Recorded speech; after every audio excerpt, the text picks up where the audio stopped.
ብዬ መጣሁ። ወሰኛው ድብን ማረገው ሰው ነው የምትፈጀው? ልፈጅ 7 ሰው ይቀረኝ ነበር። አዎ። እንዴት አድርገህ ነው የምትፈጃቸው? እያመጣሁ ገላቸዋለሁ። በድንግል ማርያም ስም በድንግል ማርያም ስም በድንግል ገዳዩ ስሟን አይጠራም። አያችሁ፣ ገዳይ የነበረው ስሟን አይጠራም። እንግዲህ በስሟ የምናሸንፍበትን ኃይል ስላጣን ገዳይ ሆነ። በድንግል ማርያም ስም በድንግል ማርያም ስም በባ አይሰራም እኮ አልኩ። በድንግል ማርያም ስም በድንግል ማርያም ስም በድንግል ማርያም ስም በኪዳነ ምሕረት ስም በኪዳነ ምሕረት ስም እታዘዛለሁ።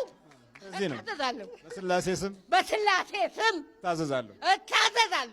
ሰይጣንና ጋንንት ነው። ቃልቻ ነኝ፣ አላልቦቲ ነኝ፣ ወሰንጋላ ነኝ፣ ጠቋረባ ቡሌ ነኝ፣ መኛ አዳሪ ነኝ፣ በሻለዲ ነኝ። ማንኛው ልጆቿን ጨርሻለሁ። አሁን ደግሞ 7 ልጅ ቀርቶኝ ነበር። ስንት ልጅ ጨርሰሃል? 3 ልጅ አፈር አስገባሁ። እህቶቿንም አፈር አስገባሁ፣ ልጆቿንም አፈር አስገባሁ። እህቶቿን አሁን ደግሞ 7 ልጅ ቀርቶኝ ነበረ። አሁን ያቀድኩት አቀድከው? አዎ። እንዴት እያደረክ ነው የምገላቸው? እንቃረጋቸዋለሁ፣ አፈር አስገባቸዋለሁ። ቡዳ ጥላ ወጊም ይሆናል። አንዳንድ ጊዜ ሌላ ማንም ሳይልከው በራሱ ጥቃት ይፈጽማል። ምን ሆነ? የልጅ ልጅ ነው። የኔ ልጅ ነው። አንድ ልጅ ነው የሰጠኝ። ሌሎችም ሁሉ እኔም በሽተኛ ሆንኩ። ከእሷ ጋር እሷን አስታምማለሁ። 11 ልጅ አፈር አስገባሁ። 11 ልጅ አፈር አስገብቻለሁ። ስንት? 11 ልጅ የእሷን ነው የሚለው። እያስወረደኝ ሞቱ። በቃ ስንት ልጆች? 10 ይበልጣሉ። ከ10 ይበልጣሉ። 10 ይበልጣሉ? አዎ። 11 ልጅ ታስወርዳለህ? አዎ፣ አስወርዳለሁ። ስራዬ ነው እኮ እኛ ስራችን ነው። እንዴት ነው ስራ የሚሆን? ስራችን ነው። አሁን ይሄ ልጅ ነው እኮ ጸሎት ያደርጋል። ይሄ እኮ ነው። የቱ? ይሄ የልጇ ልጅ ይሄ ነው የቀረው። የቱ? ይሄ ጸሎት እያደረገ እስካሁን ያቆየኝ እንጂ ንቅል አደረጋት ነበር። እሷን አፈር ላስገባ እጇን ቀድጄ ሁለመናዋን ይሄን ደግሞ ፕረስ ላረግ ነበር። ጠጠር አለ ተብሎ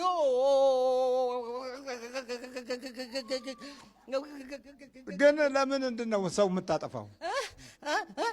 ለምንድን ነው? ስራችን ነው። አዳልሞቲ ነኝ።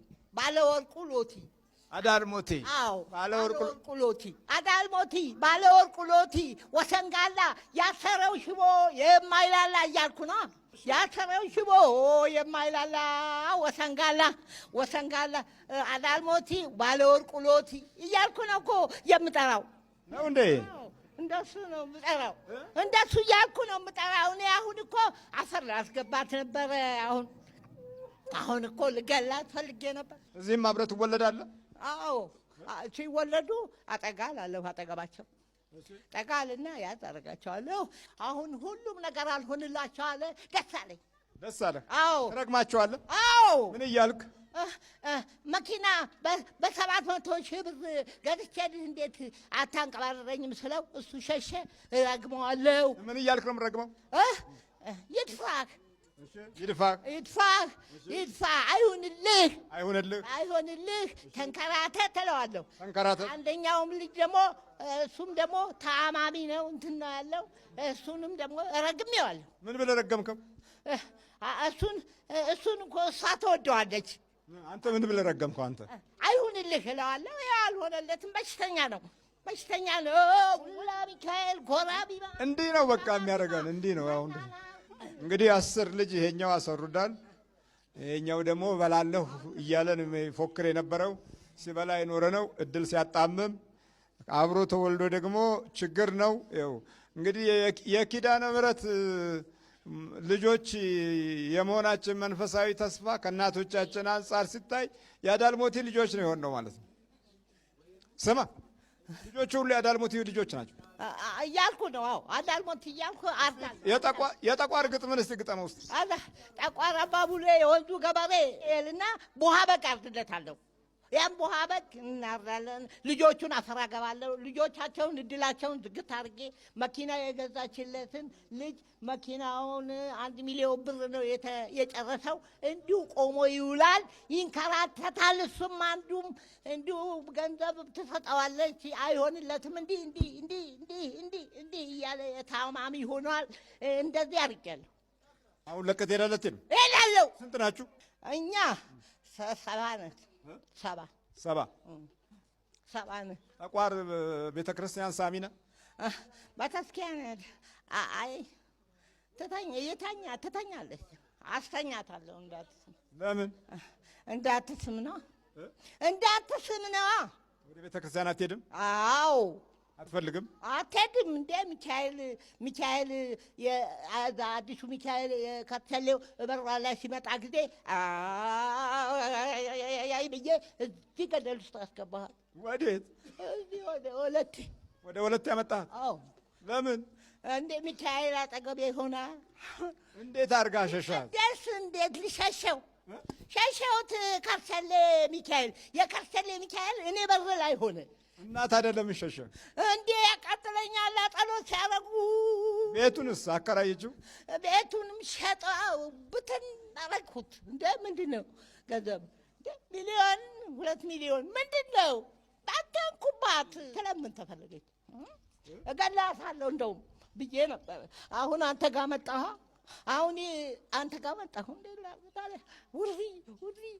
እንግዲህ የእናቶቻችን እና የቀድሞ አያቶቻችን ችግር ከዚህ የመንፈስ ፈተና አላመለጠም። እኛ ደግሞ ባሰብን። እነሱስ እንደው በየዋህነቱም ምኑም ብለውት እንደው ብቻ አባብለውትም ምን ብለውም ያሁኑ የኛ ደግሞ ቢያባብሉትም የሚባበል አይደለም። እነሱ ተንኮለኞች ባልነበሩበት ጊዜ ነው መንፈሱን የያዙት። እኛ ደግሞ ያው መተተኛ በበዛበት ጊዜ ነው የያዝነው።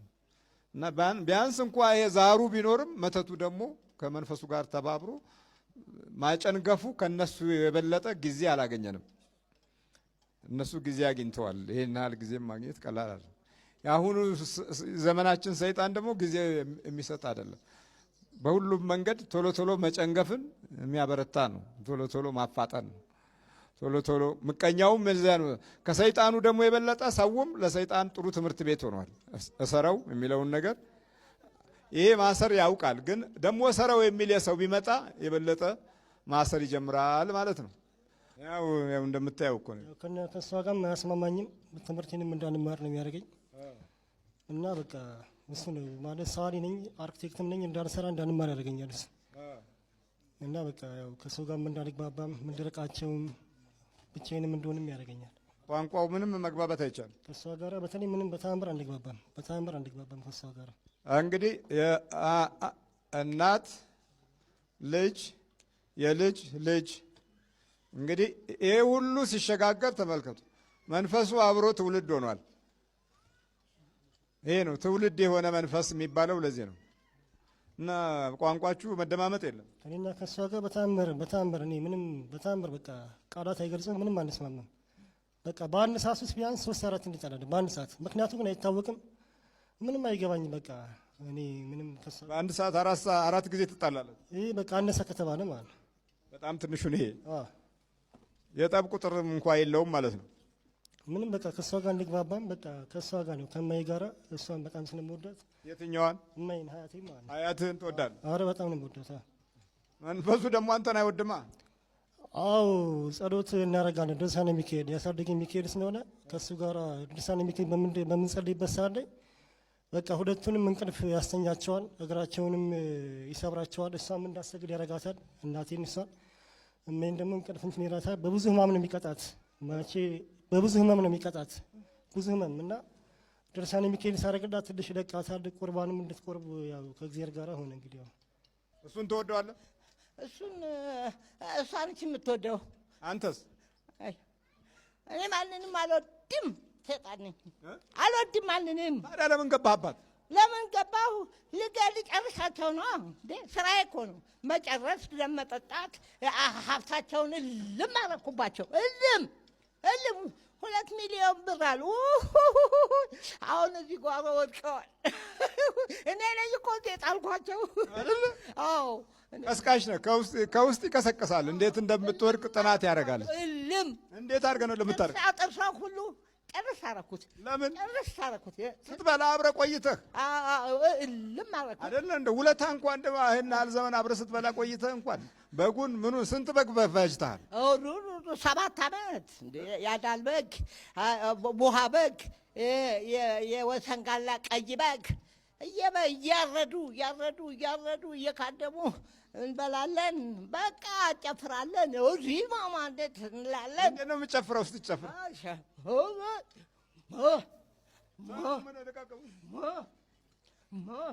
ቡና ይፈላል ስትጨፍር?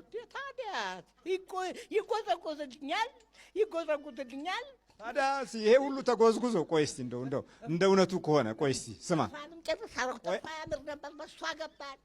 ቆይ ስማ፣ እንደ እውነቱ ከሆነ ሲጎዘጎዝልህ፣ ሲፈላልህ፣ ሲታረድልህ ቆይቶ ውለታህ ታዲያ እንዲህ መሆን አለበት?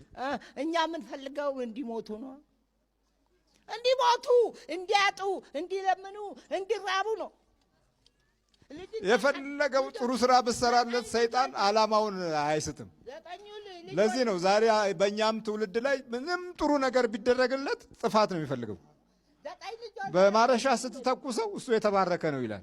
ማር ስታበላው ደግሞ የተረገመ ነው ይላል። እንደዚህ እኮ ነው። በቃ እንደዚህ አይነት ነገር ነው። ለምንድን ነው ይሄ? መለያችን ነው። መንፈሱ የመኖሩ መለያችን ምልክቱ ነው። ብዙ የበረከት ስራ ያደረጋችሁለት ሰው ተመልሶ እናንተኑ ነው የሚጠራው። የተለመደ ነገር ሆኗል ሀገራችን ውስጥ የተለመደ ነው። ለምንድን ነው ቢባል ያው ለዲያብሎስ ሆኖ ውለታ ያደረግ ነው እኮ ለሰው አይደለም። ለክፉ መንፈስ ስለሆነ ክፉ መንፈስ ላደረበት ህይወት ስለሆነ ጥሩ ነገር ያደረግ ነው። ስለዚህ ምላሹ ክፉ መሆን አለበት። እጅ አመዳማሽ ነው እኮ የምትሉት እኮ አለ ምክንያት አይደለም። ለሰይጣኑ ጭምር እየሰጣችሁት ነው። ሰውየው ሲቸገር ወይም ሲጎዳ ማየት አትፈልጉም። በጉዳቱ ላይ ስትደርሱ ለእናንተ የሚመልሰው ግን ክፋትንና ተንኮልን ነው። ማለት ይሄ ማለት ምን ማለት ነው? ይሄው እንደዚህ ነው ማለት ነው። ሲገበር ኖሮ ሁሉ ነገር ተደርጎለት ታርዶለት ሁሉ ነገር ተሟልቶ እንደገና እነሱን መግደል ነው የምፈልገው ይላል። 9 ልጅ ወልዳ ምንም የለ። አሁን ልጆች ሁሉ ተንከራተዋል። አሜሪካን ቢሄዱ ምን ያደርጋሉ? እኔ አብሬ ነው የተወለድኩ። አሜሪካን ናቸው ምን ያደርግላቸዋል? ምናምን መጣ። እሷ አለች እኮ እዚህ እንድመጣ ያደረገችኝ አሜሪካን መጣ። እሳቸው ጋር ሂጂ አለችኝ። ማን ናቸው ስላቸው? እሷቸው ናቸው የሚያድኑን። እኛ እዛ ሀገር ብንሄድ አልሆነልንም። አለች እሷ የዛሬ ሳምንት ሄደች። እዚህ ወር ድረስ ተመላልሰን እሷ እምቢ አለች። ወደዚህ አልመጣም አለች። በቃ እኛ እንድንመጣ ያው በእሷ አማካኝነት ተነገራትና አዎ አሁን ትሄዳለህ? ትሄድም እሄዳለሁ። አልተመረክክ። ስንት ናችሁ ጠቅላላ? 7 ነን። 7? አዎ በልጅነቷ ነው ያገናት። በስንት ዓመቷ? በ4 ዓመቷ ገና በህፃንነቷ? አዎ 4 ዓመቷ። አዎ አሁን ስንት ዓመቷ ነው? 74 ዓመቷ። 74 ዓመት ሙሉ ቁጭ ብላ? አዎ በናፍላ ውጣ በል ተዘጋጅ። በኢየሱስ ክርስቶስ ስም፣ በኢየሱስ ክርስቶስ ስም፣ በኪዳነ ምሕረት ስም፣ በኪዳነ ምሕረት ስም፣ በቅዱስ ሚካኤል ስም፣ በቅዱስ ሚካኤል ስም፣ በቅዱስ ገብርኤል ስም፣ በቅዱስ ገብርኤል ስም ወደ ሲኦል እንገባለን። ሲኦል ውስጥ እንገባለን። ሲኦል እንገባለን። ሲኦል እንገባለን። ሁሉ 7 ጮህ ነው። ሲኦል እንገባለን። ሲኦል እንገባለን። አመኑ በልት ባለሽ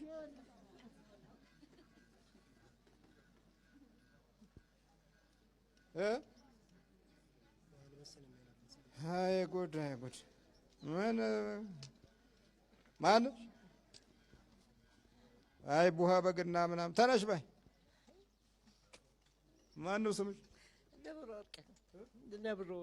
ደብረ ወርቅ የሚገርም ነው። ደብረ ወርቅ ብዙ መንፈስ ነበረብሽ። ውቃቢዎች ለምን ትወጃቸዋለሽ? እኔ ምን አውቃለሁ? ምንም አላውቅም። እኔ ምን አውቃለሁ?